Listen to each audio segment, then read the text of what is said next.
This could be one of the greatest weeks for automotive enthusiasm. It is the SEMA show, and we are actually already in Vegas. We've been there for a couple of days by the time you're hearing this. The show hasn't started yet. That's how hardcore we are. Holman and I are there, camping out in a hotel just feet from the Las Vegas Convention Center, salivating. Is that true? Or did I overstate? We're probably sweating because by the time they're listening to this, we're humping it all over SEMA. I know I've got an incredibly busy week ahead of us. Hold on. Careful how you use humping, all right? Well, it is Vegas. I've got an incredibly busy week ahead of us, so we've got a in-booth show that we're going to be recording live on Wednesday from 4 to 6 in the EGR booth. So if you happen to be at SEMA, come by, get a free beer, check it out. If you see us randomly walking around the show, just offer us a beer. We'll be happy to take a picture with you and drink your beer. I'll be the one in the bank shirt, and Holman will be the one in the Truck Show Podcast shirt. Actually, that's not true. Just grab me a Dr. Pepper because they are scarce. I think the Las Vegas Convention Center is a Pepsi place. Yeah, it is. And not everybody has Dr. Pepper. There's a few stands that do. There's some vending machines, aren't there? Or no, there isn't. It's the pizza place. There's the pizza place. Yeah. There's only a couple in the deli place in the center hall. So if you really want me to spend time with you, talk to you, take photos, just hand me a Dr. Pepper. Beer or Dr. Pepper? No, Dr. Pepper. I will, really? Trust me, there'll be enough after-hours beers. I will not want to see a beer for a while because, well, you know how SEMA is. I am excited about SEMA this week as you hear this, even though recording it right before we leave. And we hope to bring a bunch of content to you guys about SEMA, so stay tuned for our next episode. But on this episode, it's going to be pretty awesome. We're going to talk to Nick Mrzlak from Team Rubicon, and if you are thinking, what's Team Rubicon? You're probably not alone, but it turns out they're one of the biggest humanitarian organizations here in the United States, and they use some really great trucks to accomplish their work, so we're going to talk to them. And then I've been on my truck search, so I want to bring you up to date on what I've been learning while Wait a doing minute. that. Hold on. You haven't given the search up.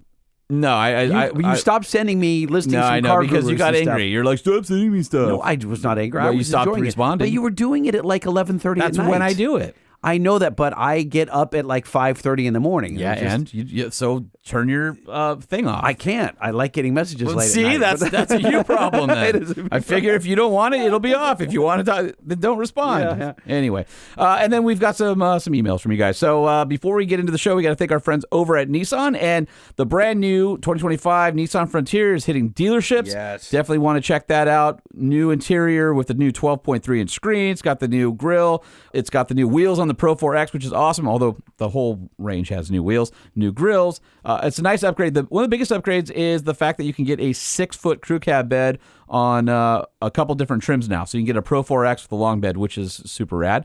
Of course, it has the same 318 horsepower, 3.8-liter V6, backed by a 9-speed automatic, and it's got the Bilstein shocks and the locker on the Pro 4X. Or if you are more luxury-minded and more city-minded, you want to pick up the SL, which is the luxed up version of the Frontier. So that's the Lightning model. That's right. It's got a more urban wheel and tire package, I think, that you would appreciate. You can find out all about the brand new 2025 Nissan Frontier at nissanusa.com, or you can schedule a test drive at home through the Nissan at Home program, or head on down to your local dealership, get your butt in that seat, and take it for a spin around the block. I think you'll find out the new Nissan Frontier is one of the best choices in midsize trucks. And Holman, I bet you didn't know this. Last week, Mr. Gale Banks added yet another, there's another spot on his wall that will be a patent. I think this is patent probably like number 27 or 28. So this patent pending. You were at the Banks Friends and Family event a couple of weeks ago. I was not only at it, but I was kind of hosted. I was the MC. The MC, sure. The MC. So if you were in North Engineering, you would have seen the new Banks Ram Air transmission pan, which fits all of the Allison 1000 5 and 6-speed transmissions, which is basically 2001 to 2019. You're like, Ram Air transmission pan. Is this another transmission? What? So you guys are familiar with the Banks Ram Air rear differential cover, channels air up through its fins that hang down below. Gale used that same technology for the transmission pan. So there's a plastic scoop that's designed to break away if need be, that takes the cool road air and channels it up through the long, thin die-cast fins. And, get this, Holman, since you don't drive a truck with an Allison, the factory Transpan does not have a drain plug. Yeah, if you want to drain, you have to take the whole pan down, and it's a mess. This one has a magnetic drain plug that is super, super easy, and a fill port on the side. Anyway, if you've got an Allison Trans in your Duramax, or maybe you've done a Trans swap in your Cummins, it's possible. Head over to bankspower.com, type in your year and make and model, and check one out for yourself. All right, so this week I was talking to our friends at AMSOIL, and it looks like that little promotion that we were teasing last week is going to happen. With the little box of... We'll announce it when the time comes here in the next few weeks. But it got me thinking, what other fun little things does AMSOIL offer? I know my favorite jacket. They make my favorite jacket that I have 60 jackets in my wardrobe, and they make the best one. And they had it done at like a company in Wisconsin. That's how geeky I am. Sorry, back to you, Holman. All right, so on the AMSOIL.com website, of course, you can see all the different motor oils they have: gas, diesel, European, high mileage, hybrid, racing, high zinc, natural gas, all your 2- and 4-stroke stuff. But then I started kind of looking around, and of course, I knew that they had all the different lubricants and car care products. And then I saw, wait, what? Tools and garage accessories? And I had forgotten that you could get everything from an AMSOIL stool to a fender cover to a clock to something I actually own, and that's the firearms cleaning mat. Mm-hmm. So it's a great place for your Staccato 2011 or your modified 1911 like I have to be cleaned, and use the AMSOIL firearm cleaner and lubricant, which is awesome. And of course, you also find the oil analysis kits, and those are less than $40, and it comes with everything you need to take your old oil, send it into the lab, and have them tell you you're using the wrong oil, pal. Mm-hmm. Switch over to our good stuff. So that's what happens when you oil the Banks transmission pan, and it comes with the AMSOIL fluid kit. You drop the old fluid, and you send it to AMSOIL, and you say, hey, analyze this, and tell me if there's any guts of my transmission floating around in this fluid. And if there is, hopefully you caught it soon enough where a fluid swap to AMSOIL will take care of your problem. AMSOIL.com, they are the first in synthetics and also merchandise. And there's never been a better time to buy a retractable bed cover at EGRUSA.com. EGR's got an amazing sale going on right now. You can save up to 30% off, plus you'll get a rebate of $250 on all manual roll track bed covers. Let me say that again. You can save up to 30% off the very best tonneau cover on the market, the Roll Track, plus get an additional $250 rebate. Hit their online store today at EGRUSA.com. The Truck Show. We're gonna show you what we know. We're gonna answer what the truck, 'cause truck rhymes with the Truck Show. We have the lifted, we have the lowered, and everything in between. We'll talk about trucks that run on diesel and the ones that run on gasoline. The Truck Show, the Truck Show, the Truck Show. Whoa, whoa. It's the Truck Show with your hosts, Lightning and Holman. All right, are we ready to... Wow, am I going through puberty? What's happening over here? I was wondering if... Check. Me. Whoa.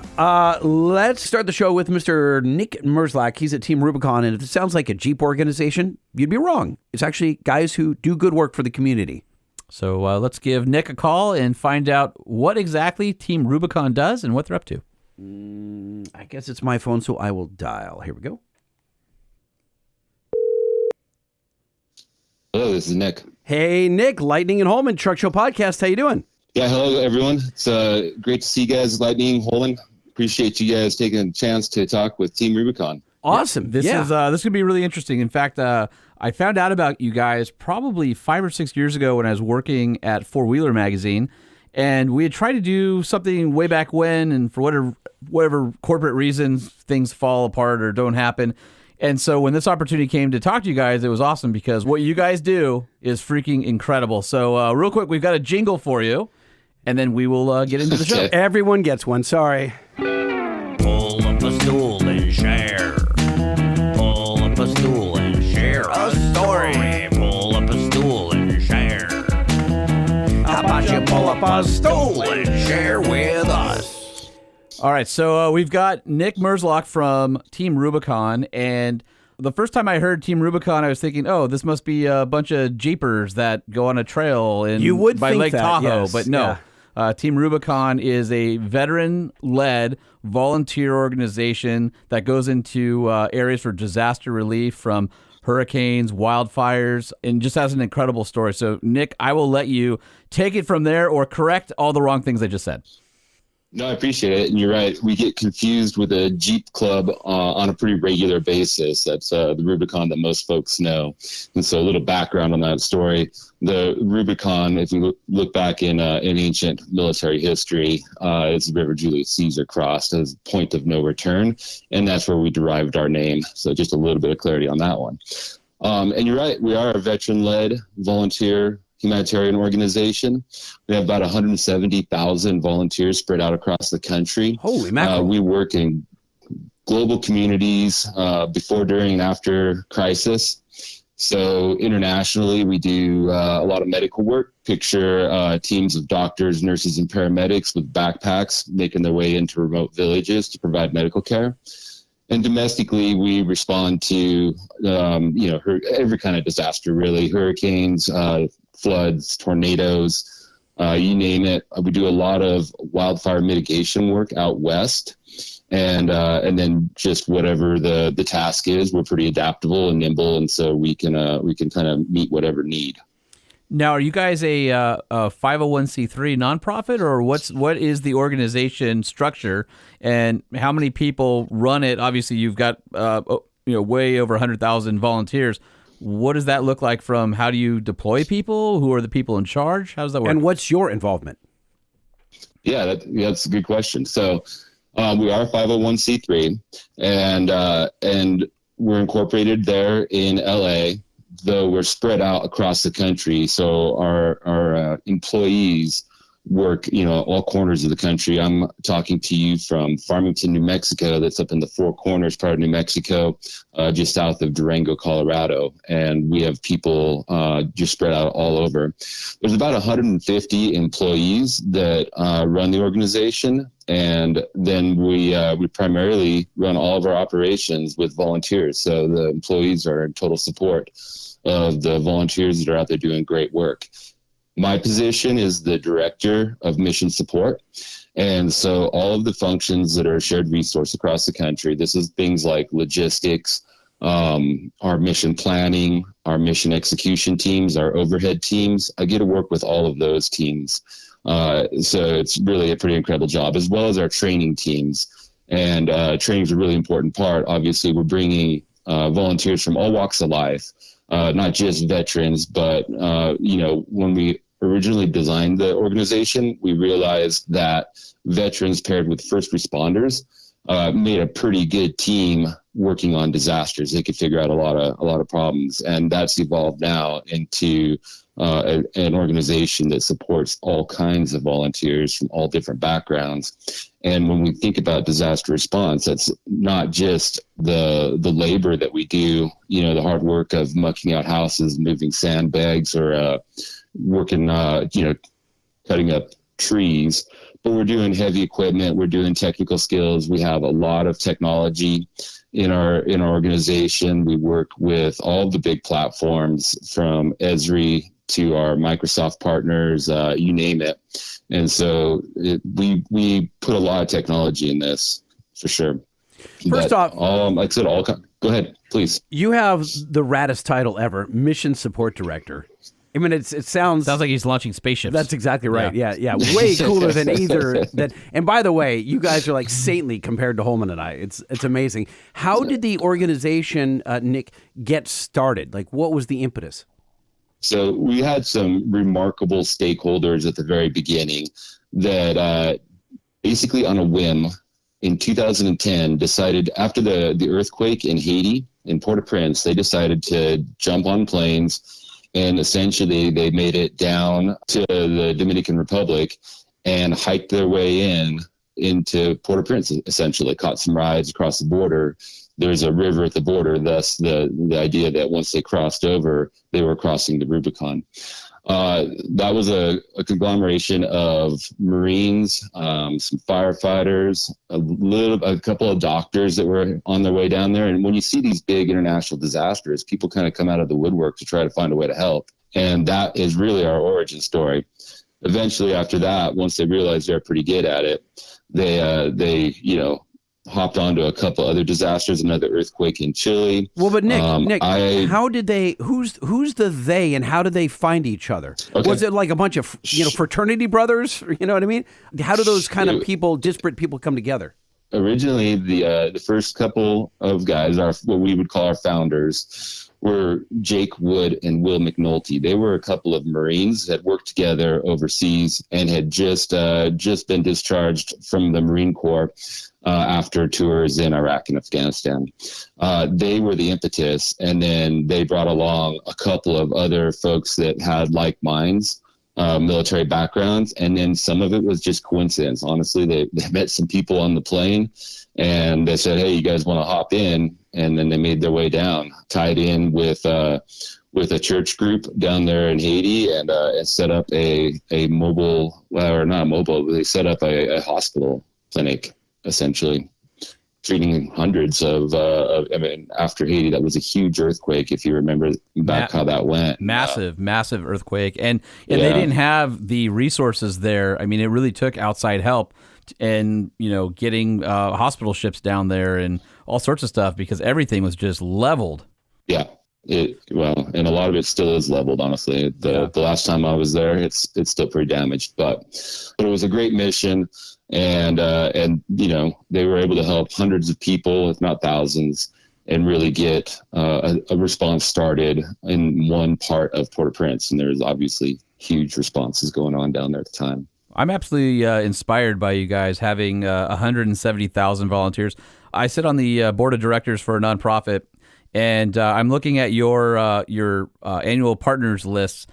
In the $1 million plus category, A. James and Alice B. Clark Foundation, Ford, Microsoft, Home Depot, T-Mobile, Travelers, the Marcus Foundation, USAA, Wells Fargo, Under Armour, and then the next level at 500 is Carhartt, FedEx, PwC, Target, CNH. I mean, you just go down the list. It's every brand. The next one, Apple and Chick-fil-A and Lowe's and Hearst Foundation. You go down the list, and it's everybody that you have ever shopped at, bought from, interacted with, all these great big corporate sponsors.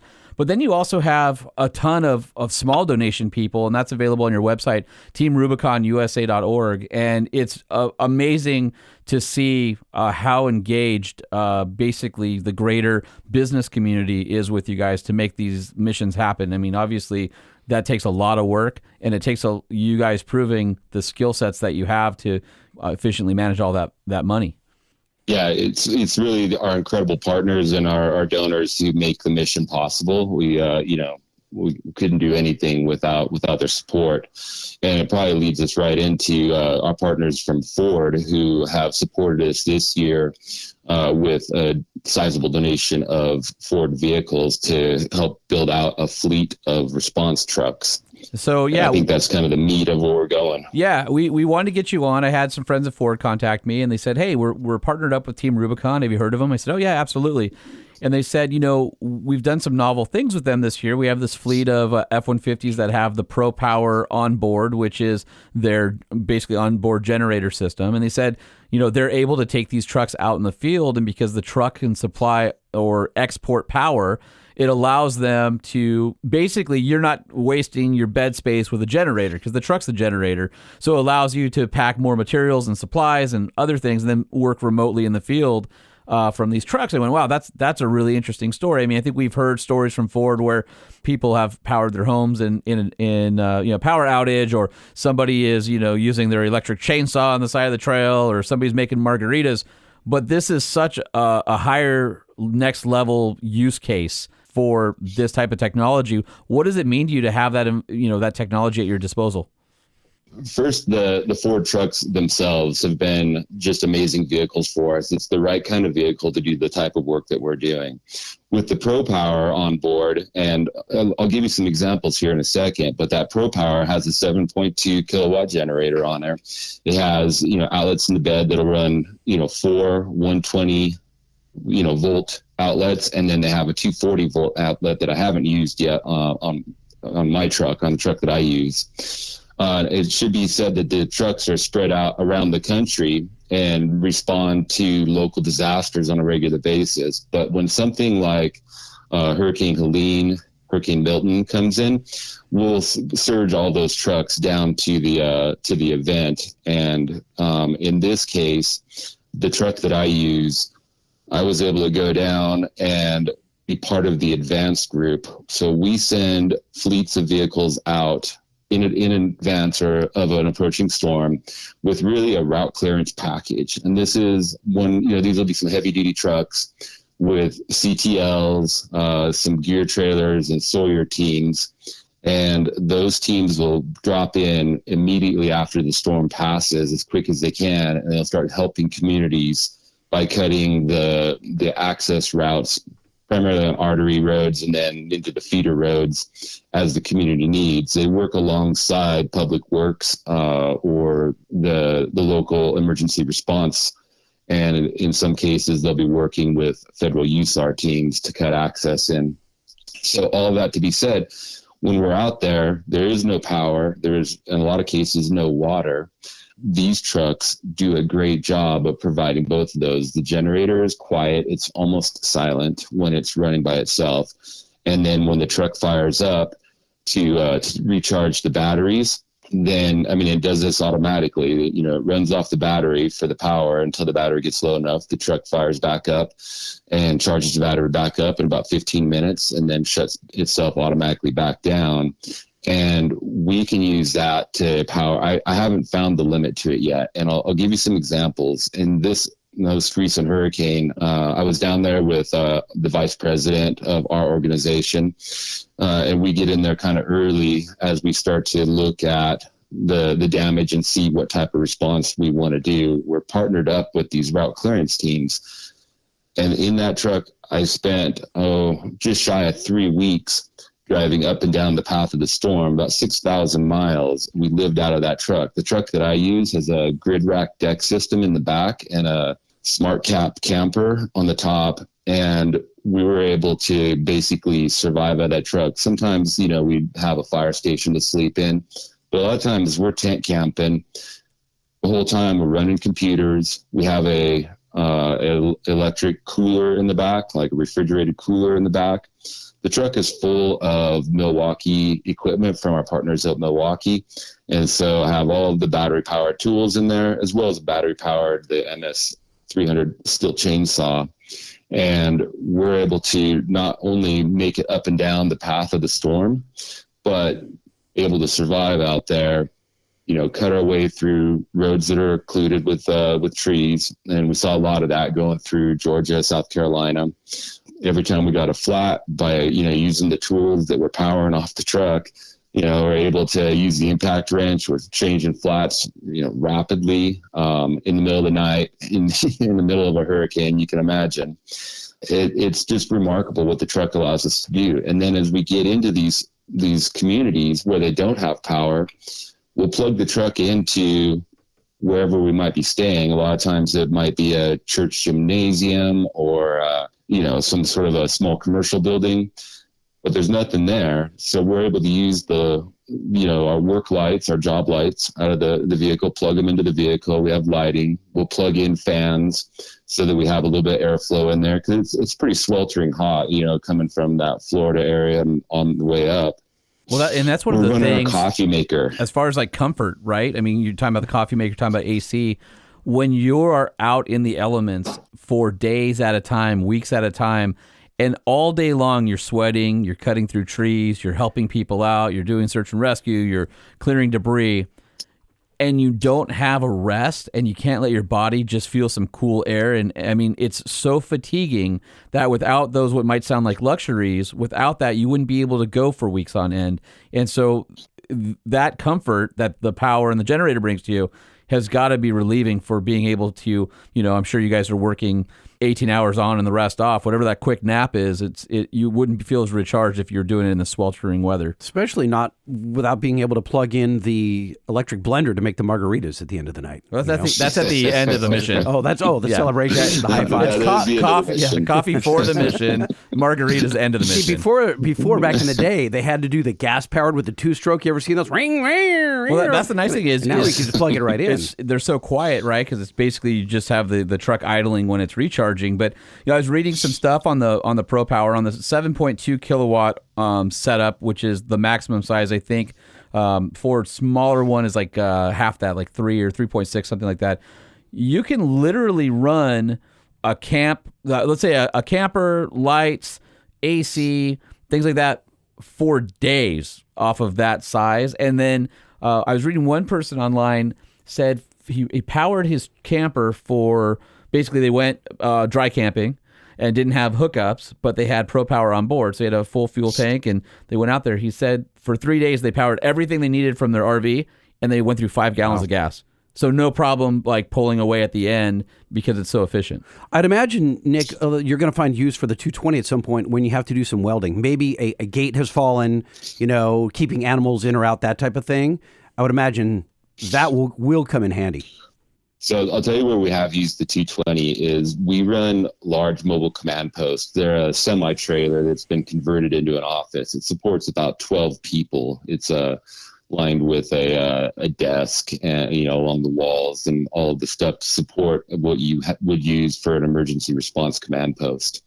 And it's full of AC. It's got all of the power, the stuff to run the 12 computers, and it does plug into the 240 there. So that's been a really successful use for us. And one of the best things about using the truck to power our command post is when we use the gas generators, they're so loud that you can hear it through the walls of the trailer, and it's obnoxious. You can barely communicate over it.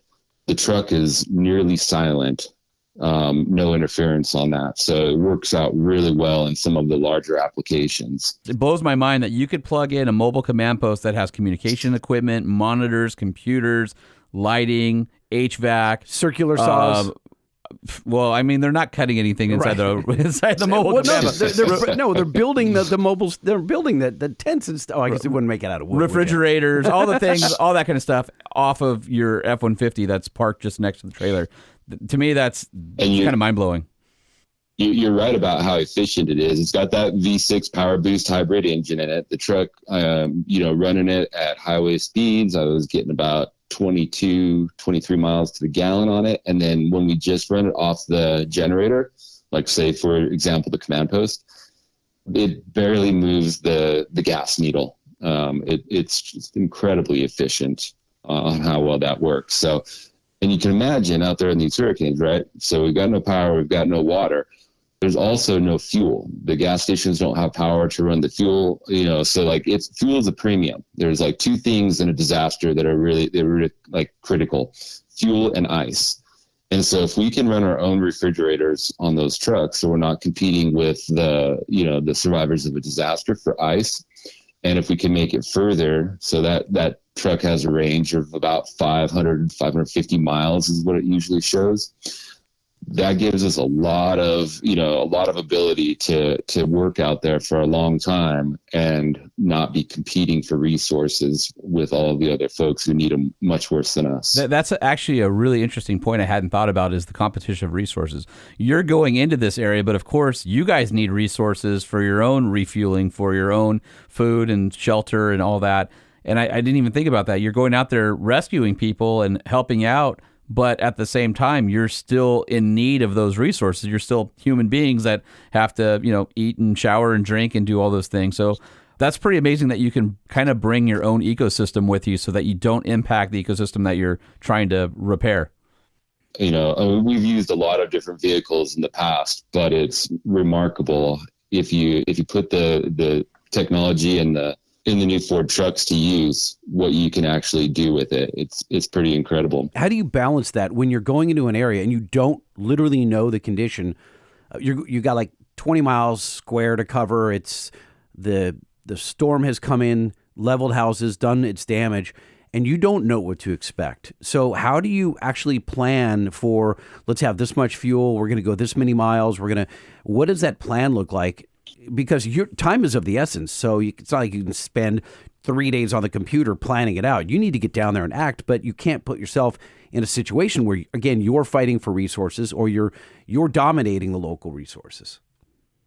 we've done this enough now that we have a pretty preset package, and I've spent my career working in this kind of environment. So I was lucky enough to be able to load the truck that I use with all of the equipment that we normally do. So after my time in the military, I spent a career in the fire service and primarily use the F-150 as a platform for command vehicles in the fire service. So I've built these for a while now, and this one is a little bit unique because of the support of our partners.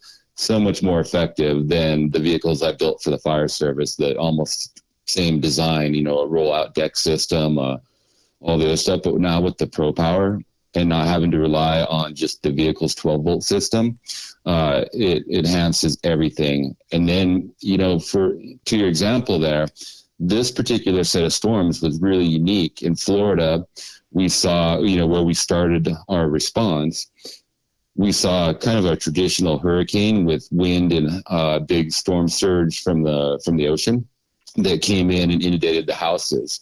As we followed the storm track up through Georgia and South Carolina, primarily what we ran into was big blowdown, giant trees across all the roads, power lines down. And so there wasn't like a water element to it. It was just trees everywhere. We'll be cutting trees there for the next several months, where we're working up in those, Tennessee, South Carolina, Georgia, all of those are big blowdown areas.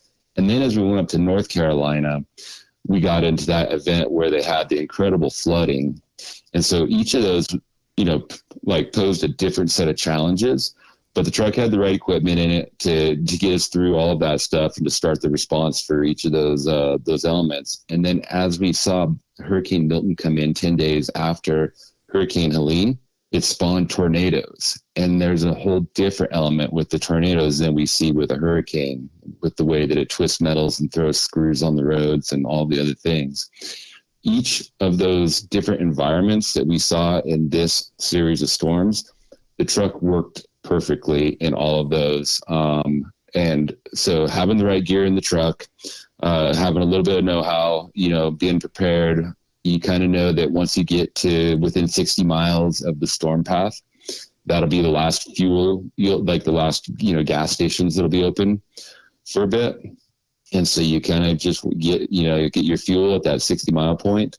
Our route clearance teams carry enough. They're usually running the, heavy duty diesel trucks. And so they're running big diesel tanks, and they're like pony tanks, so they can refuel and they can stay in the disaster zone longer. But yeah, everybody's kind of set up. They're self-sufficient. They've got, enough MREs and enough water to get them through for 3-4 days. And then they might have to, get out of there for a minute and resupply and then get back in there. All right, I got a question for you. You brought up MREs. I was lucky enough to go out to Camp Lejeune and join an LAV-25 group while I was down there. A friend of mine was an XO. A what? LAV-25. What does that mean? It's a vehicle, military, Okay. 8-wheeled vehicle. Okay. So I got to hang out with those guys and spent the weekend with them, did a story for the magazine I worked for at the time, and was basically embedded with them, and had a chance to break bread with Marines. Got a lot of Marine buddies, so Semper Fi and Hoorah for all you guys listening. But it was an amazing experience. I even got to go out in the foxholes on in the trenches on the firing range, and they're firing tracers over us and stuff like that. It was super cool. But one of the things is we had the mess tent, right? And they're like, hey, you can go in there, you can have MREs with us. I'm like, well, I want to have MREs. So they're like, really? So they got a group of like 10 guys, and they're like, hey, go take our guest and like go grab whatever MREs. So I learned back then, and this is probably, 18, 19 years ago, that beef enchilada was like one of the best. Everybody was looking for beef enchilada, right? And then there was some nasty stuff. There's like a tuna one that everybody avoided. And then they all have different candies and juices, so they're all trading, right? Because like, oh, dude, you got Skittles, you got whatever. They told me, they're like, hey, here's the thing about MREs. They make it so you don't poop. And they're like, so don't eat anything normal before you get on the airplane on your way home. And I'm like, okay. They're like, because the MREs it's all going to hit you. The MREs are designed to clog you up so that you can get into battle and do all the stuff you got to do and you're not pooping. So I did not heed that advice because, as my friend Lightning here knows, I'm a sucker for Waffle House, which we don't have on the West Coast. And so recipe for disaster right here. So I'm at Camp Lejeune, and so on my way back to the airport, the big golden sign was lit up, and it was calling your name. It was like a siren of the highway, and it said, "Come eat here." So I went, no problem. So went to Waffle House. I ate all my normal Waffle House food that I would get. And about, I'd say 15 minutes from taking off from the airport, the gurgles started, and it was super. Well, it sounded like that, just without the music. Yeah. But actually, no. Did you, in your head, were you hearing Code Brown? It's a Code Brown. Yeah, it was not good. So my buddy asked me, he goes, "Hey, how was your flight home?" I go, "Remember how you told me don't eat any normal food before I get on a plane?" He goes, "I know what you did." I'm like, "Yeah, Waffle House." So anytime I think of MREs, I think of beef enchilada, and I think of a very, very hard ride home. What does MRE stand for? Is it mobile ration? Meals ready to eat. Oh, meals ready to eat. That's right. Okay, and they're usually in those like tinfoil packages that are like freeze dried, right? Is that what it is? Yeah. Okay. So they come with all sorts of stuff, water, and candy, and it's all protein. It's all designed to like give you energy, and I think they call them low residue meals. Low residue Because you got to eat them. You got to eat a lot and burn those calories and not turn them into waste because you're busy. Yeah. You don't have time for that. I was about to apologize to Nick for having this conversation with him, but I have a feeling he's had this around the campfire one too many times. Come on, there's no way they haven't. Right. So yeah, Nick, no, this is a normal conversation around MREs for sure. And obviously that was a valuable lesson you learned with Waffle House. That was probably the worst choice. Worst choice for sure. Meal. So what is the top 3 MREs available in the military these days?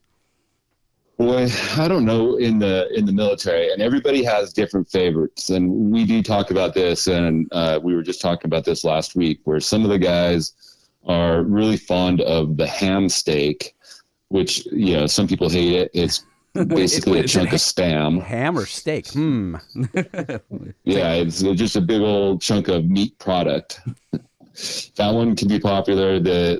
A lot of the fellas will they'll steer towards the spaghetti or the pasta dishes, and there's quite a few pasta dishes. I think there's like a beef have in the stroganoff mixes. or something like that. That was There's pretty some popular. Alfredos, yeah. And then they get some different ones out there nowadays. You can get the vegetarian or the vegan MREs. You have a lot of options nowadays. It goes all over the board. Yep. Hey, getting back to the Ford F-150s, were they other than the smart cap and the deck system and such like that, and obviously I'm sure you have them rigged with all sorts of communication, were the suspension, wheels, tires, was that all stock? And the reason I ask is I would imagine with roads being washed out, you having to drive on shoulders, four-wheel drive is an issue, and or tire capability. Can you talk us through what you experienced off-roading these things? Yeah, and so these are stock F-150s, and they come with the regular Pirelli Scorpions on the rims. I did burn through quite a few of those and ended up having to, and like I was saying, I put 6,000 miles on it, and so I had to get it serviced halfway through, and went ahead and put the BFGs on there, and the regular BFGs with the all-terrain tires, with the stock rims and everything. And these are work trucks. I mean, there's nothing, we designed them to be really, basic. These are, vinyl seats, vinyl floors, steel rims, but the truck worked perfectly as designed for us, especially in North Carolina, where so many of the roads were either washed out or the landslides had taken them half off the mountain. It was some pretty rowdy terrain, and we had no problem with the vehicle. I rarely had to put it into four-wheel drive. There was only a couple times where we were in tough spots, but kitted out with all the equipment the way we had it. The grid rack locks down all of your tools in the back, and everything works perfectly on that. Bouncing around out there. Honestly, the biggest hazards are when you're driving at night, because there's no street lights out there, and there's down power lines hanging across the road everywhere. So we do have some aftermarket. The Ford Pro Power has the aftermarket spotlights on the truck, so we're able to see a little bit better at night. But trees are half across roads, power lines are down, you're hitting debris in the road. And the truck, weathered it all perfectly. Like I said, a couple times we had to make some expedient repairs because of hitting something in the road. But I had no complaints. The truck just works great, and I'm I'm a big fan of the F-150 trucks. That's where I run as personal vehicles. And like I said, I built them for a long time for the fire service for command vehicles. So they seem to function really well in that environment. I'm curious because there's a couple things that you brought up that I thought were pretty interesting. And one is I'm curious if certain protocols have to happen before you decide which disasters or which incidents to deploy on. And then once you get there, you're talking about clearing out the main routes and then arterial routes. I guess, how do you decide, let's say Hurricane Helene's coming, it's coming, you're getting everybody staged and prepped, it goes through, now you guys it's go time, so you hit the ground, get everybody out there. How do you decide where you start from? And then how do you decide once you're there, what are you actually doing? Are you working with local law enforcement and first responders? Is there a plan in place? Do you guys kind of have a predetermined menu of what you would do that they check off, or you're going to do this anyway? I'm just really curious because, as we all know, or we should know, it's a very confusing, chaotic time. There's a lot going on. Those situations are incredibly dynamic, and I'm just curious, how do you decide? Where do you put the resources, and what do you do when you get there? So as we see the storms coming in, we do start to basically develop a response plan. And the big factors in that response plan is the populations that are living in those areas. And so for us as a humanitarian organization, we look for the most vulnerable populations. And there's a couple different ways to assess that, but primarily we're looking at the National Risk Index and the Social Vulnerability Index for any of those populations. So if it's a town, a community, or just a pocket within a bigger, city, we'll look for the people who don't have the resources to recover, who are more likely to not have insurance, the people who need the help the worst. That's what we're going to focus our efforts on. And then when we start to look at what type of help, we really have some core capabilities that we're really good at. So the first thing we look at is access, and that's that route clearance capability. Because if they can't get in and out, if you can't get emergency vehicles into the houses, if the people can't get from their houses to the drugstore, that's the most vulnerable they can be. So we'll focus on access. Then we'll focus on, salvaging what we can. And so the next priority is going to be tarping the roofs and covering up any breaches in the house. The hurricane blows through, but it's the second rainstorm that comes through after their shingles are gone that soak the house and ruin it. And so we'll try to salvage as much as we can of, somebody's stuff, try to stop further damage. The third thing we do is what we call muck and gut. And this is removing all of the wet and damaged furniture, carpets, components of construction. So if you can imagine, even an inch of water that gets into a house and gets to the drywall, you have to cut that drywall out about at 4 feet just to salvage and stop any mold, any additional damage. And so we'll take all the drywall out and take the house down to the studs, any of the soaked insulation, any of the parts of the building that are ruined or have the chance to get moldy, and stop the damage to the house so that structure has a chance to get repaired. Then after that, we start looking at, the other necessities. Some operations are almost exclusively Sawyer operations. So our team of folks with chainsaws will go out and they'll, fall, buck, limb, chop the trees up, help move that stuff to the curb. And we pair that up with our heavy equipment teams. Usually CTLs are, one of our great partners is Case Equipment, and they support us with a fleet of CTLs that we're able to move around, as well as local dealers who will provide essentially rental vehicles for us to use. And those teams of CTLs and skid steers and our Sawyers are able to make a huge impact really rapidly. And when you get to these events, these are dozens of trees down on every house. And so we're cutting the trees off the house. We're cutting the trees from, around the property so that people have access. Those are some of our focuses, and then it starts to get more diverse from there. And that's really in the response area, because a lot of the work we do is in preparation for an event, say in our wildland mitigation, where we're focusing on the same types of communities who are likely to not have insurance and are going to be susceptible to a wildfire. And we work within the fire mitigation plan for a community, and we'll support a community who might not have the resources to hire a mitigation company to come in. We'll provide all those services, no cost to that community to try to support that. And it hopefully will help, in some cases, hundreds and thousands of people who would be impacted by a fire. So there's a lot of different opportunities we have out there. The final thing that we kind of look at then is in those communities where houses are totally destroyed, we'll come in and consider destroyed, and that might be flooding up to the roof, that might be shifted off its foundation.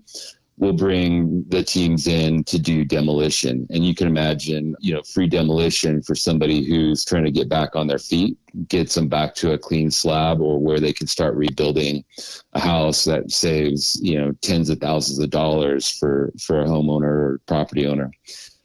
And then we do work on some long-term recovery. So we are building some houses, and we've done that since Hurricane Harvey was in Houston.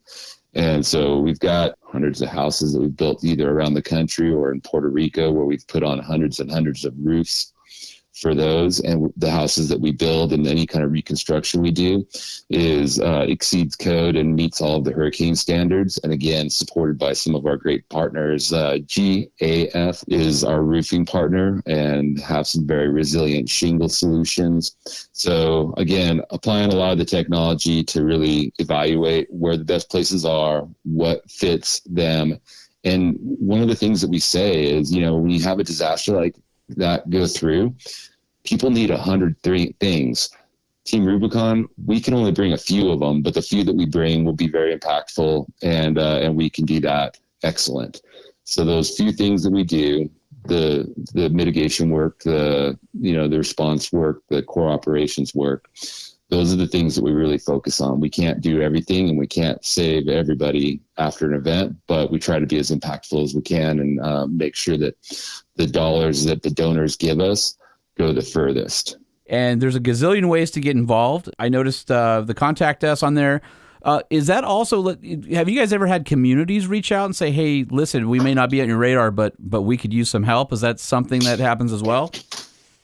Absolutely. We focus on relationships with cities and counties across the country, and that's part of our staffing plan, why we have people distributed around the country.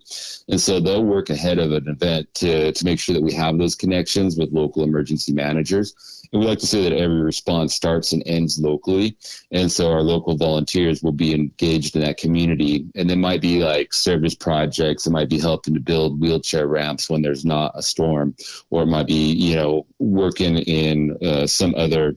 There's 100 things you could do in a community, everything from trail maintenance to supporting veteran causes out there.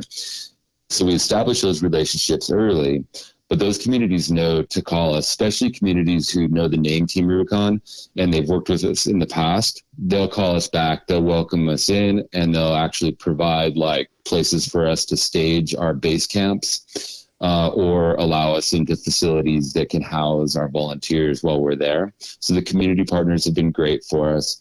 And we work at not just the local community level, but the county, the state level.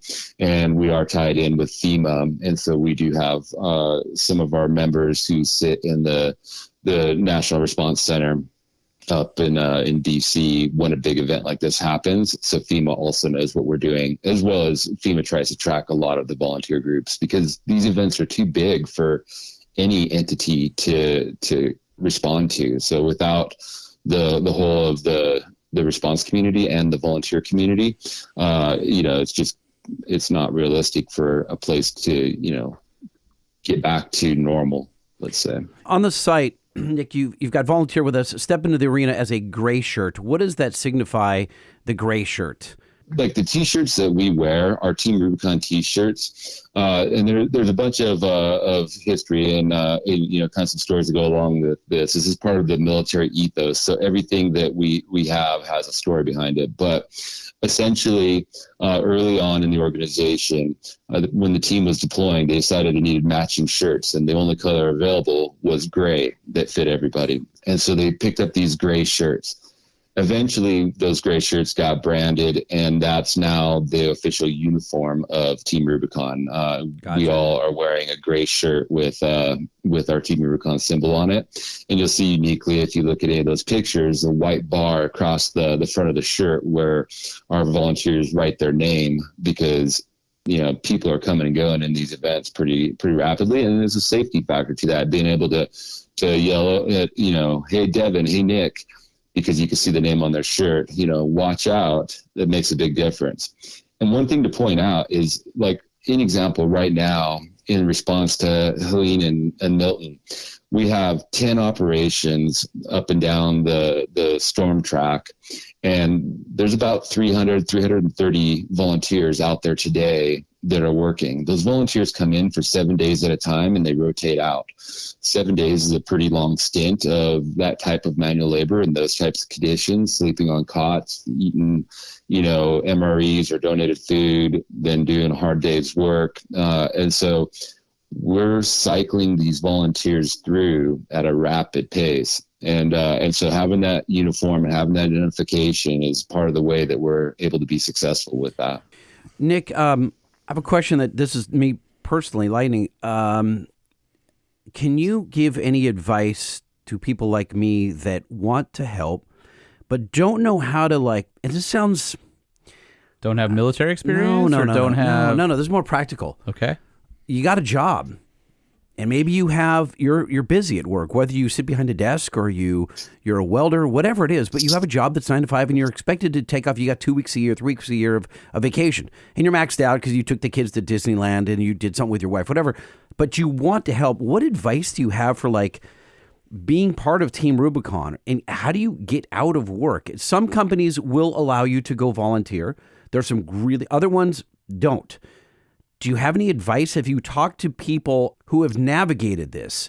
Because many times, Team Rubicon is a higher purpose, right? You're helping people. You're not just hitting keys on a keyboard. You're out in the field potentially saving lives, changing You're doing lives. manual labor. I mean, you're doing back-breaking, hard. But whatever you're doing, you're bettering someone's life, right? While hopefully bettering your own. But I'm trying, it is bettering your own. But the day-to-day, how do you get out of work? So what you're saying is Lightning feels guilty because he lives such a glamorous lifestyle. No, and that's not what I'm saying. He has no more vacation days left because he went to Italy to the Lamborghini Museum with his kid. That I am saying. I am saying that. And he wants to feel purpose in his life, and now all of a sudden Team Rubicon is resonating within his soul. I think you're psychoanalyzing me, and it's uncomfortable. But sure, go with that then. I'm sure there are other people kind of in my boat.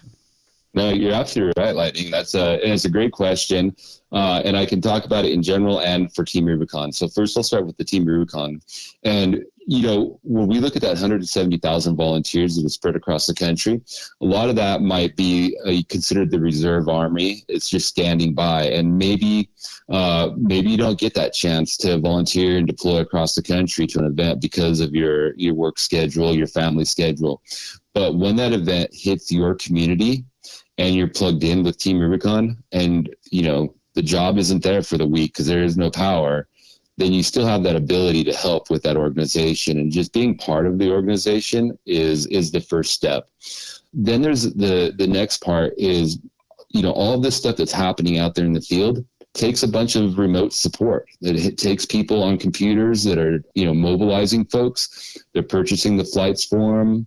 They're getting the information to them. They're emailing them, working with all the volunteers who are going. There's remote folks that are working on the paperwork, the administrative part of the process. And then there's other folks that are working on the finances and tracking the money, making sure that everything is tracked and spent on the right things, that we're being frugal. There are a whole bunch of remote functions in the organization. So right now there's people in California supporting what's happening in, Florida, North Carolina, across that whole storm path.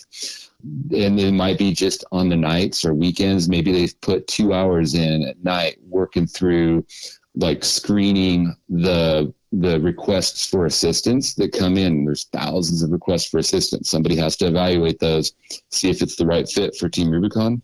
And maybe they spend an hour or two at night doing that, and that's how they're helping. So those are all parts of it. And then the other one is, some people, maybe the easiest way for them to help is to donate.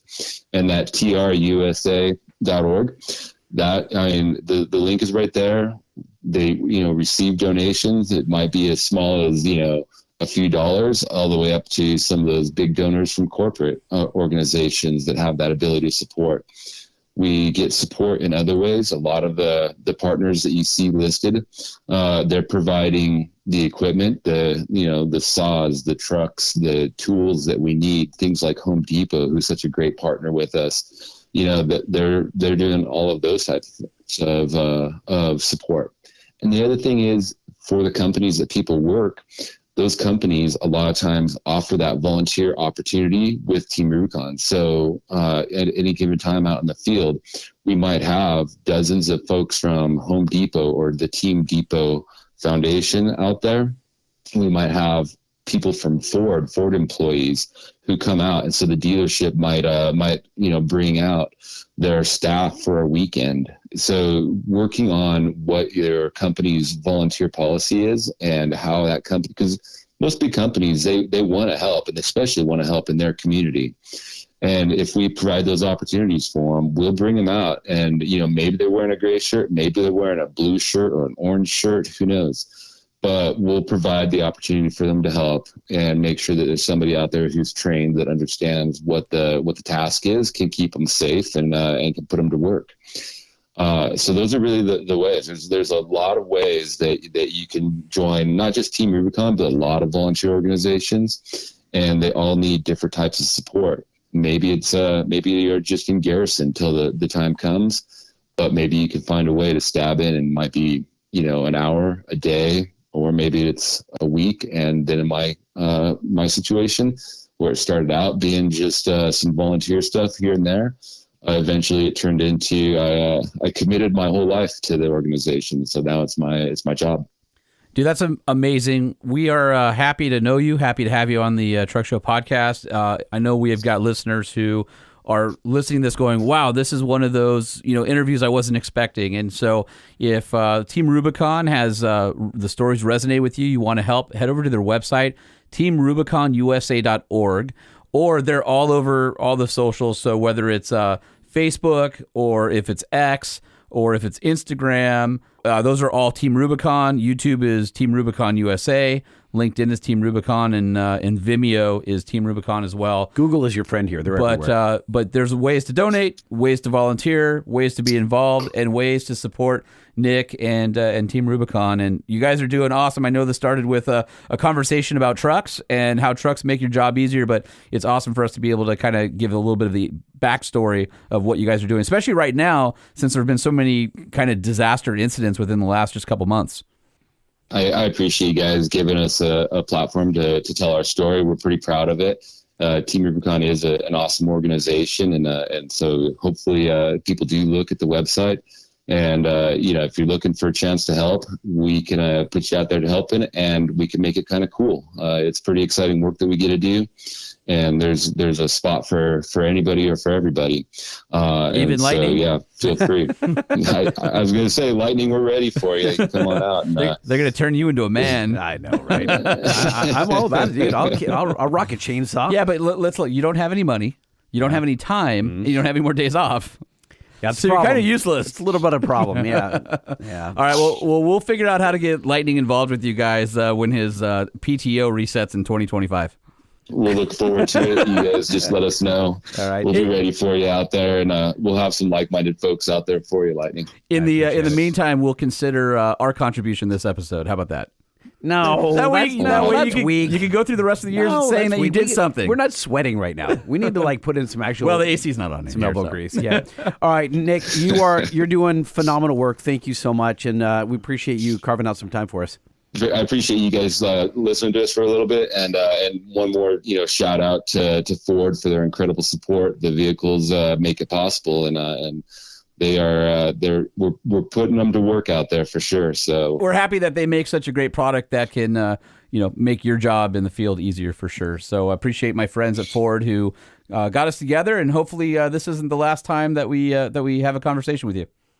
Look forward to it. All right. Thanks, Nick. Appreciate you. Thank you. Hey, take care, guys. Yeah, thanks again. You got it. Bye. How you feeling about some emails, son? Let's do it. All right. You email? Yeah. I email? Do it. We email? That's right. Everybody email. Type it up. You email? Proofread. I email? Send it. We email? Click it. Everybody email. Who goes first? Me or you? Go ahead. Yeah, you went first last time.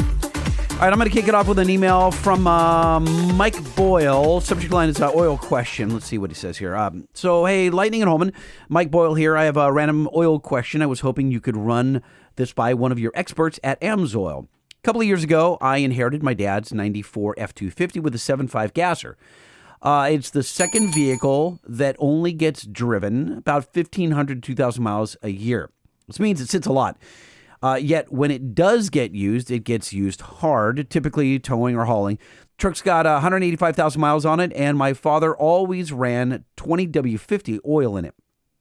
So I'm wanting to switch over to something like AMSOIL high mileage, but my question is, do I continue to run the higher weight oil since that's what it's used to, or will I be fine running 5W30? Thanks for everything you guys do and bringing us the greatest truck podcast in existence. 5-star, yeah, buddy, and everything matters.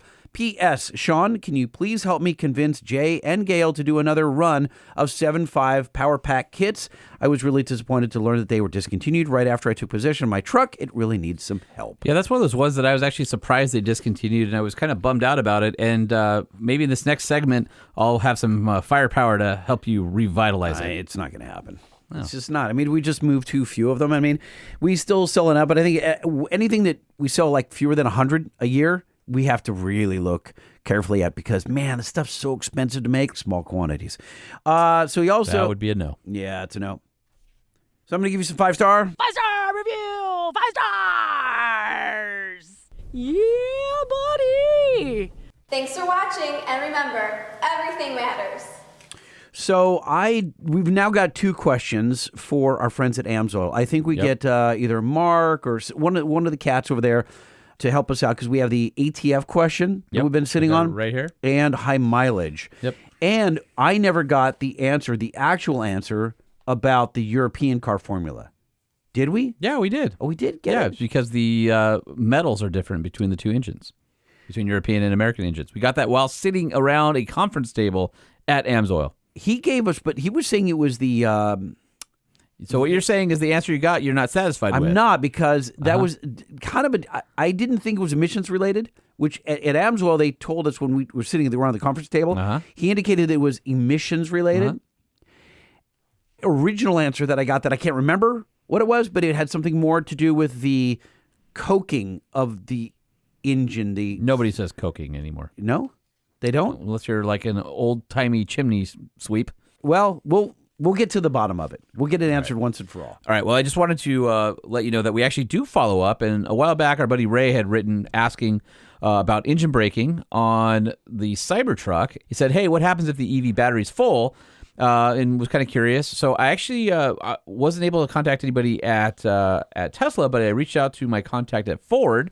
And I said, hey, quick question. When you've got the Lightning and you've got a full battery and you go to regen, what happens? And they said they just default to the service brakes. So once the batteries are full, the batteries are full.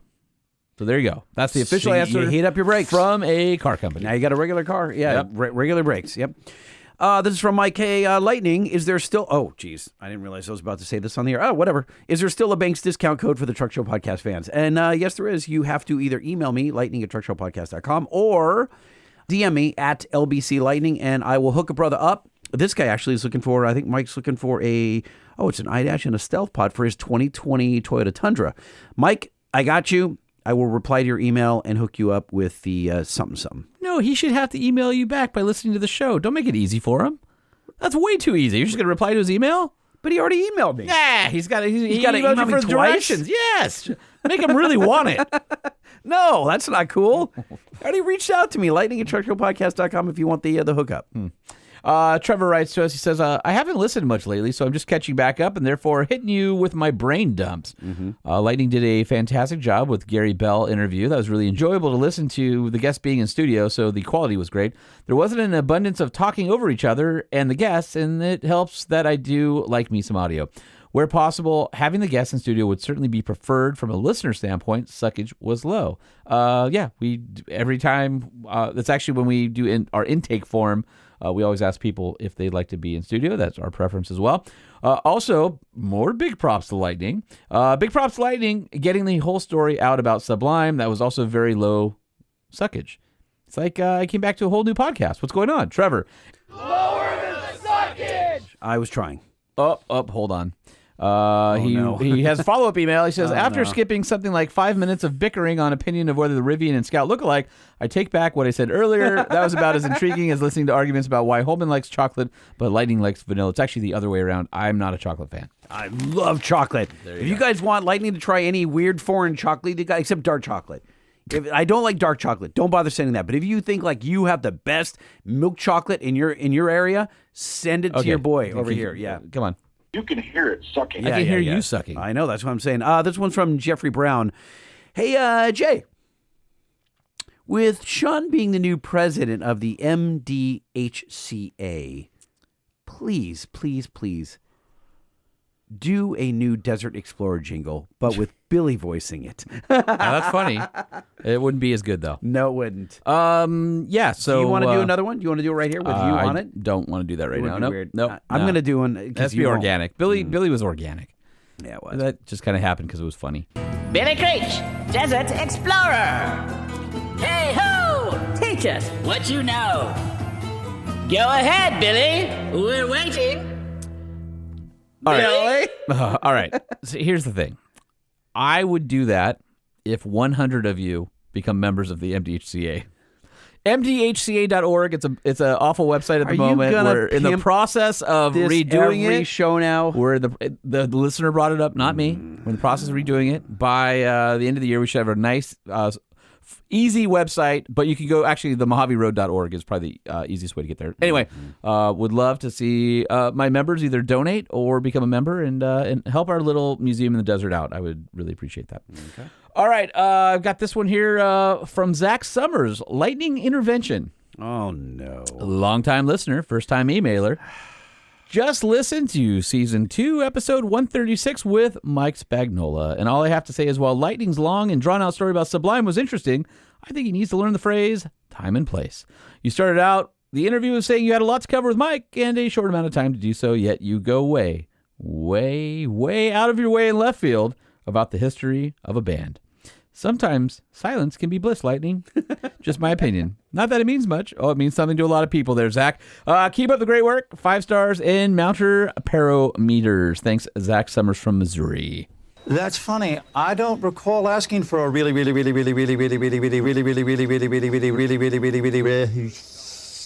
boring story. My God. Don't you understand? No one cares. Yeah. Before you play the 5 stars in Mounter Parometers for him, I will say, while I listened to it, it was very long in person, although I do appreciate some of the band stuff. And then while listening to the edit, I thought, that's pretty long. I wonder how listeners will feel about it. I'm the one that edited, and I debated pulling all of it out. I thought, And I thought, that's kind of long. And then I thought to myself, sometimes you just got to let Lightning get it out. So I went with it. We let it happen. We let it fly. You didn't have to. And we're 1-to-1. So you could have called me and truckshowpodcast@gmail.com. Could have texted or called me and said, I think it's too long, cut it. Do you like Lightning's side projects on the show where he goes off on a tangent? I don't really think that's a side project. It was just kind of like, I thought it was interesting at the time. I know. So here's what you guys don't know. Oh, boy. No. You may not know. It's a really, really long story coming up? No, it's very short. Okay, great. Mike Spagnola, president of SEMA, is a huge music fan. radio fan, music fan. I think we know So, that. No, they don't. That's why he has SEMA bands at SEMA. You're Fest. assuming they know all the back. They do from us. We've brought them the story. I don't think that we've said that Mike is a huge music fan. That's it. That's my whole story. Stop it. So I was telling that story for you and him. Thank you. Thank you. Are you done? Can we get on to something interesting? Sure. What you got? How about we go into researching used trucks?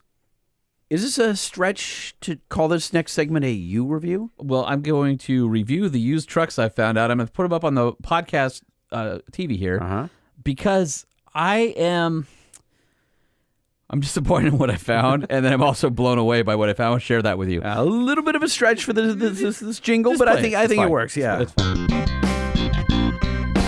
Tell us all about your truck.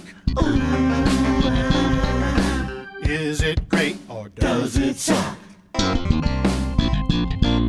Before I buy, I need a clue. Don't pull punches, you review.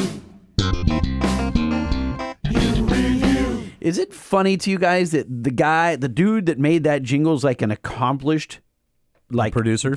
Yeah. Like big time. And I asked him, I go, Alan, Like he has gold records. legit. Platinum. I go, yeah, Higgins. Alan, can you make me a really silly jingle? Your reviews, I love it. I'm all over it, and that's what popped out. and I'm like, it's one of my favorite ones like still. this guy, legit. All right, let me walk you through. So I told you guys that at some point in the next couple years, I'm going to need to get a pickup truck, like a legit like work truck.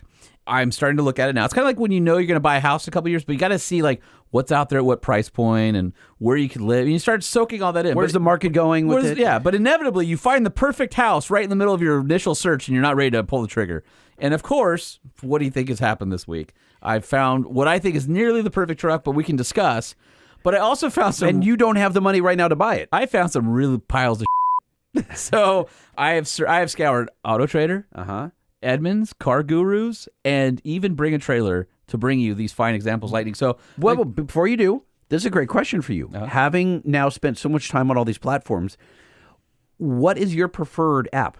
Because I am a Car Gurus fan, but not exclusively. How about you? What do you say? I do like Car Gurus, and I like Edmunds. Auto Trader, I think you have to do individual searches, where I think on Car Gurus and Edmunds, you can say like F250 and F350. Otherwise, you have to break it out, F2 or F350 on Auto Trader. But I used them all. I've even used Facebook Marketplace, which looks like everybody selling meth is selling a car. Right. It is like, I can't imagine I would buy And there's some. so many fake listings on It's there, too. horrible. It's awful. It's brutal. So I'd like to turn your attention to... Did you do any of the auction sites?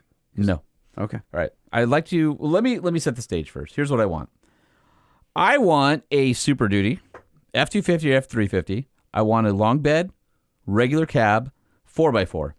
If it's a 13, 14, 15 newer to about 17, which is the first year of the Illuma duties, I want to have aux switches, a trailer brake controller, and a rear locker. If it's an hold on, just stop. No, you can't interrupt yet. Okay. If it's earlier, I want a split bench with cloth, not vinyl, because the vinyl gets roached. And I want cab lights on top of any of these. And, of course, 4x4. That's what I want. And AC, of course. Okay, so that sets the stage for what I'm looking for. When you started looking, you were talking about late 90s and early 2000s And trucks. Now you're willing to go up to a 17? Just hold on. Just let me walk you through what I've learned, because this is really incredible. You think you're going to start out and find a $5,000 Super Duty. You aren't. No, not even a $10,000 Super Duty. Not even a one that's been on fire. I'd love to find a $15,000 Super Duty. Yeah, F you. If you want a decently nice, low-mileage Super Duty that hasn't been absolutely roached, you're about mid-20s all day long. It is insane. But then there's some outliers that are even more insane. I'm going to walk you through it. Okay. So this is the cheapest one I could find right now. It's $89.95.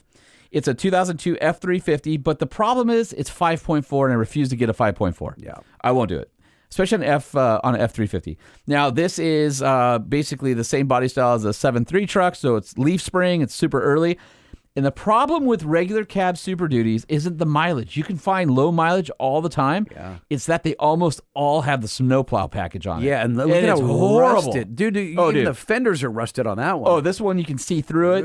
$89.95. Okay. Tow hooks are rusted. Oh, dude, the whole thing. So I've learned, but how many miles do you think is on this truck? It's green. It's got rust through the fenders. It has rusty tow hooks, rusty snowplow prep package. I'm going to say, because you're asking, I think low, 65,000. 10,000 miles. Oh, no way. So I get a 10,000 mile Super Duty for $89.95.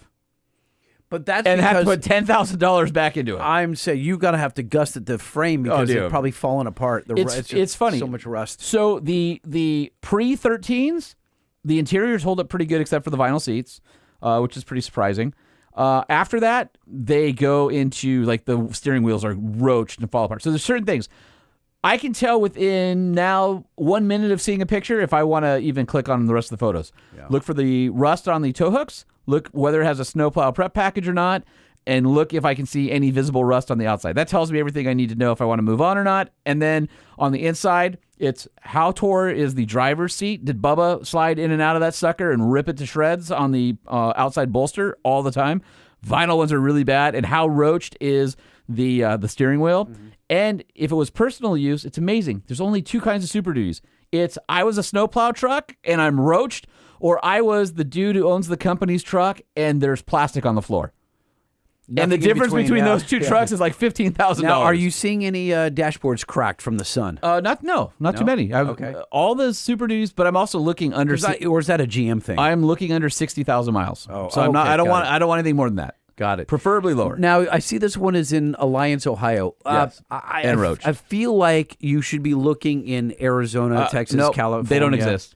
They're all crew cabs out here. Almost there's such a small percentage of regular cab trucks in the Southwest. It's in my search. I had to move it to nationwide in order just to find some of the stuff that I found. Interesting. Everything that is interesting is Midwest or in Maine, which could be a good road trip. That'd be fun, but Maine, again, far away. What's the rust issues up there? Do they salt the roads? It's all about salt, right? Well, it depends on the truck. Okay, so check this one out here. All right. Holman search for an F-250/350. All right, so I'm gonna go through this one here. Is unbelievable. I think I sent you this one. This is I've seen that one. That one looks new, like someone wrapped it in plastic this whole time. 2015 F-350 XLT, which the XLT value package. The XLT package comes with a chrome grille. That of that era is the best you can get in a regular cab, but you could option it with a bunch of stuff that you can get on Lariat. I see twin exhaust, which means that's a Power Stroke. Okay, so this is the first generation 6.7 Power Stroke. 3,600 miles. Yeah. Lightning, what's the price on this beautiful ruby red Ford with the beige interior? That is $37,999. $38,000 for this thing? Yeah. $38,000 for a 10-year-old truck. Okay, look at the dash of this vehicle, and the thing about it is I can see immediately it has the locker right here where you pull the knob. Sure. It also has trailer brake controller, so those are ding-ding, but it's missing the aux switches. Sure is. So bummer. It's just got a coin tray there. So it's like so close. Oh, it's got a CD player. Yeah, I don't know if I would do a 6.7 though. Like, am I going to pay the premium for the diesel? I just don't think I would. What year is it again? 2016. I think I got to pass, right? I think I got to pass. Yeah. I mean, DPF is still on there. Yeah. 2016 is these are the worst years for all the SCR trucks and DPF trucks are going to be your 11 through 16s. 17s, they start getting a little better, and then 20s, they get even much better as far as reliability. Now, how about this? Yeah. 1991 F-250 XLT Lariat four-wheel drive standard cab. So this is a twin traction beam leaf truck. And this has the 7.5, which is why I was saying to Mike Boyle's email, I would love to get a 7.5 OBS Ford. That would be really freaking awesome. 11,689 miles. What? 11,000 miles. Look at the interior. It just sat in someone's barn. So or look something. at the interior on this thing. It's got a few blemishes and stuff. But click on that. Check this out. Yeah, that's clean. Right? Yeah. But it's $20,000 for a 91. That's what these things are going for, dude. How do you feel about that, though? Dual fuel tanks? Unfortunately, 20 is the right price for this thing. You think so? Yeah, OBSs are so in demand. If I drove up in that truck, with a 12,000-mile OBS, what would you say? Can I go for a ride? Damn right you would. I don't know, 20 grand for a truck that's from 1991? That's tough. Ooh. It's really tough. That sucks. I know. Okay. Let me show you this one. I'm hiding the price from you on purpose. Okay. This is I believe. Hold on a second. 8,300 miles. No way. Yeah. So what year is this? So this is a 7.3 diesel. Okay. F350, 2000 or 2001. So this is a regular cab, long bed with the chrome wheels. Yeah. I see. It's got like beautiful. a snug top or something. Yeah, as well. it's got like a Lear camper on the back. Okay. But how does it only have 8,300 miles? So this whoever took and loved this truck didn't put that many miles on it. Look, it's got Bilstein 5100s on it. Does it have a lift kit? It's a little higher. I don't think so. I No, think it doesn't have like blocks or something. No, Yeah, it's got to. No, it's just 5100s with a bigger tire and the wheel well. Okay. Again, 7.3 truck. Yeah. What? Wait, hold on. Let me show you the interior. 7.3's really in demand. Hold on, look at the bed. Oh my! That's a repaint. Okay. That's perfect. Okay, here's the This truck interior. has been restored. Hold on. What do you see? I'm not sure what. 7.3 manual. It's a manual. Whoa! All right, 8,300 miles. 7.3 V8 turbo diesel, 6-speed, or I guess it's a 5-speed manual. Yeah. What do you think this truck goes for? Oh, dude, this is the unicorn, right? Yes. Is this the unicorn? Look at how beautiful that dash is. Look at the undercarriage. Jordan Motorsports. Dude, look at that. 503 area code. It is. Look at that. Well, you know what they did? They what is it? The ice washing that's so rad now? Everyone's doing. Oh yeah, the CO2 or whatever. Yeah, super like dry ice or whatever. Yeah. It is. That's super duper clean. All right. Well, based on where it is. Okay. By the way, this does not have trailer tow mirrors on it, and it has some funky handle. That's the only thing I don't like. It's got some funky grab handle next to the door to help you get in. So that's kind of dumb. But I want you to guess the price on this truck. There's no way that this truck in this condition is under 27. Okay. There's no way it's under 27. Is that your guess? Yeah, that's my guess. Okay. Lightning says 27,000. It is missing the cab lights. Has everything else. Let me. The price is. Lightning. No! Stop! That's That ain't true. That's not true. That's right. That's insane. Hold on, ladies and gentlemen. Dead silence. Wait, let's go through it again. 2001 Ford F-250 Super Duty XLT four-wheel drive long bed based in Portland, Oregon. It has 8,300 miles on this specimen. It's an absolutely 7.3. It's a 7.3. Stick. You can stick. 7.3 stick. You can lick the engine. It is that clean. It looks like it just rolled off the factory. It literally looks like a showroom fresh. Lightning, what's the price? $74,997. I saw this truck. I go, I would buy that truck today. And I went, oh, no, I will not. 70 for a 2001. $5,000. Yeah. And I love that truck. It's white, not my favorite color, but I love everything else about it. Even has the fog lights. $75,000. It doesn't compute, does it? For a 2001 7.3. Yeah. All right, I want you to look at this beautiful ruby red 2015 Lightning. Yeah.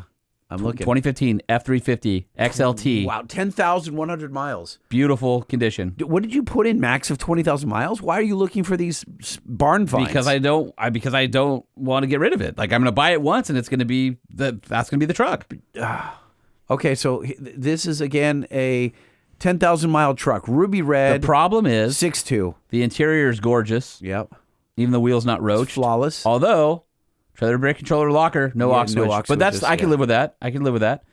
Because I can add whatever S-Pod or something. Look at the manual fabric. seats. Yep. The fabric is perfect on it, but it has a snowplow kit on it, and it has some wires on the inside. And I want you to see what engine is that, Lightning? That's right, Lightning. It's the 6.2 liter V8. 6.2 V8. Yeah. What do you think this? I just showed you. I didn't see it. All right. What do you think this one is priced at?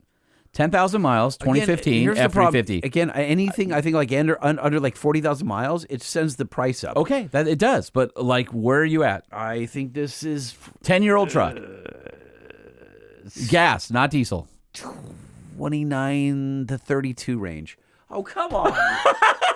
$39,999 for a 40 grand for a 2015 F350. Yeah. With a 6.2 gas. Yeah. I Was thought it for 6.8? sure this one was going to be a diesel. What the is wrong with you people? 2001, one owner, F350 Super Duty XLT. This truck's on Bring a Trailer right now. This truck has all of, I think it's 2,000 miles. Oh, my Lord. So it's brand new. Apparently the guy who owned it bought it. Factory weld wheels, too. Factory everything. Yep. The guy bought it, and the guy went, oh, F350 rides too rough. I'll park this and go get an F250. Wait a minute. I'll park it. So it's been parked since he bought it. He drives it every once in a while. This truck with 2,000 miles, it's basically brand new. And right now on Bring a Trailer, it's the equivalent of that white one for $75. Right now on Bring a Trailer, Okay. it was at $12 this morning. It's at $20,000 right now with only 8 bids. Ends in 5 days. So this truck with... And it's a V10. Again, V10, again, with how many miles? I think this one's 2,000. 2,000 miles? 2,200. This truck is probably going to fetch somewhere in the... 50. It's not a diesel, but it is a V10, which is rare. Yeah, you're right. It's probably going to be in the 50s. So I'm going to keep my eye on this one because this one is beautiful. It's red with the tan interior, and it's got the 8-hole wheels. And it was a 2001, so first year of the Super Duty. This one will probably shoot spark plugs through the hood, but it hasn't yet because it only has 2,200 miles. I'm really curious. And this one's no reserve. I was serious like, dude, this truck, pretty badass. But oftentimes those no reserve trucks, people get like frantic at the end and just jack them, I don't know, man. So what do you think? What would you bid? So here's what I've narrowed myself after seeing what the market's like. I'm like, there's no way I can really afford a diesel. Whether it's a unicorn or not, if I want under 50,000 miles, it's a $25,000 truck, which is fine. Like, okay, like we'll put some money aside, and that's not necessarily a deal breaker. It's more than I thought I would spend. So I think it's got to be a 6.2 gas because I don't want a 5.4. I would do a 6.8 V10, but then if it's got low miles, you're getting into older body style that people like for their simplicity. So I'm really kind of in like that 2013 to 15 range, 6.2, 4x4 XLT. Unless you do that 25. OBS. You could do that OBS. The 91? Yep. Then are you defeating the purpose of getting, like, that doesn't have as much towing and hauling? That's correct. It's just the cool factor. Although it's a 7.5, so that's cool. And there's no Banks parts for it. Really? No. It's pretty gutless. But anyway. Man, I don't know. You're in a, that's a sticky spot. Yeah, I don't want a 5.4. No, you don't. And I don't want a 6.0 or a 6.4. Nope. You need the... I do a 6.7 or 7.3. 7.3, 6.8, 6.7. 6.2. So Holman's out of luck right now. I've been scouring. I think no matter what, you got to get 28 grand and just say, that's as much as I'm going to spend. And when I find something that's low mileage, I just have to go get it. And then we're going to have to road trip it home. Correct. Yeah, if you guys, you've got thoughts, let us know. Truckshowpodcast at gmail.com. Or if you want to donate to my GoFundMe for the $74,000 2001, that's beautiful. Holman at truckshowpodcast.com. The Truck Show, the Truck Show, the Truck Show. It's funny that you sound depressed now. I am, because I spent a lot of time on this. And you thought that you would be able to afford something. Yeah. And you realized you've been priced out of the market. Oh, yeah. Yeah. I'm like, oh, well, that's not good. Because I want something that can tow my Jeep if I wanted to, or my projects around. I want something that can move stuff at the ranch. I want a Home Depot truck when my wife says we need to go get the 8-foot skeleton from Halloween and we need to take it home. See, the thing is, I think the magic is in the old 7.3 or like you said, the OBS. But like, you're going to find that those are gutless, especially when you're pulling a Jeep. I know. That's where you have to step into the modern amenities, 6.2, like the 6.2 and 6.7. Well, and the 6.2 trucks have the aux switches, have the integrated trailer brake controller, have the rear locker already. It kind of has everything that you'd want to do to it, except for maybe, CarPlay on the radio. Yeah. And those are doubled in, so really easy to get a new head unit. And the head unit's not tied into the whole truck, so you replace the head unit, boom, you're good to go. That's true. Well, what's your timeline for this? I mean, it's like a couple years. You say that, but you're obsessing over it now. Which means it's really going to be in like Yes. 12 months. No, which means it's going to be like December 15th. No. I got to pay off a couple things first. You're not afraid of debt, my friend. I know you. No, that's not true. Until I started this stupid business, I was almost debt free, except for my house payment and my car payment. Yeah, that didn't work out. You so guys, well. listen. The backside of water, as Holman likes to say, is that once he becomes obsessed with a vehicle, he's gonna figure out a way to get it. He's gonna sell a testy or something like that. I got 2 left. I'm saying what I'm saying. All right, if you guys want to interact with us, you can follow us on the socials at LBC Lightning, at Sean P. Holman, at Truck Show Podcast. Hey, no. Meet us in person if you're at SEMA. Do that, or email us, truckshowpodcast@gmail.com, lightning@truckshowpodcast.com, or Holman at truckshowpodcast.com. And, of course, we want to hear from you. So if you have any thoughts on this truck mission that I'm on right now, please call us on the 5-star hotline, 657-205-6105. I want to hear from you guys. I know you guys have been in this situation where you're like, I want to buy a truck. The new ones aren't doing it. I don't want over-the-air updates. I don't want all this emission stuff. So I'm going to get a nice used truck. And then you went, holy crap, the used trucks are almost as expensive as the new truck. What do you guys think? I've asked you this before, but I want to know. Like, am I thinking right? $25,000 for a 6.2 truck? That's going to probably last forever. I don't have all the diesel headaches. Even though I really want a 7.3, probably not going to happen. You guys help me out Not at here. $75,000. Well, that definitely ain't going to happen. Yeah. I do a lot. And if you guys do have some money you're willing to spend on a truck, head on over to your local Nissan dealer because the Frontier is absolutely amazing and checks all of the boxes. Or if you're lazy and you want to go online and check out the trucks, nissanusa.com. And if you're looking for a new Ram Air something or other for your pickup truck. No, it's the Ram Air transmission pan for the Allison 1000 transmission. Or the Ram Air diff cover. Sure. Or the Ram Air intake. But this is supposed to be focused right now on... No, this is all Ram for Rams and not Rams. So they're not Rams. It's the Ram Air for the GM trucks. Yeah, that's confusing. Whoever named that marketing, they should be fired. It's the air gets rammed into. Right, into their Dodge Ram. So if you want to... No, this is for the... BanksPower.com, year, make, model. You can see all the Ram products they make for things that aren't Rams and things that are Rams. I hope Gail's not listening to this right now. He's not. He didn't get this far in the show. No. He doesn't like us that much. He tuned out a long time ago. He's listening to Joe Rogan. Do you think Joe Rogan's looking for really high-quality synthetic lubricants for his ride? He is a gearhead. You know that, right? So he probably is well aware of AMSOIL.com and the fact that our friends over at AMSOIL are the first in synthetic. So if you're looking for high-end lubricants and high-end car care products, all the good synthetics that the world has to offer, you can find them right there, AMSOIL.com. And like I said earlier, there's never been a better time to head over to EGRUSA.com to get your retractable bed cover called the Roll Track. 30% off and a $250 rebate on the manual Roll Track bed covers. Head over now to EGRUSA.com. I mean, seriously, look, it's a 7.3 stick. It's showroom fresh. $75,000. Your wife would stab you in the eyes. Oh, she stabbed me in the face for a lot less than that. The Truck Show Podcast is a production of Truck Famous LLC. This podcast was created by Sean Holman and Jay Tillis with production elements by DJ Omar Khan. If you like what you've heard, please open your Apple Podcast or Spotify app and give us a 5-star rating. And if you're a fan, there's no better way to show your support than by patronizing our sponsors. Some vehicles may have been harmed during the making of this podcast.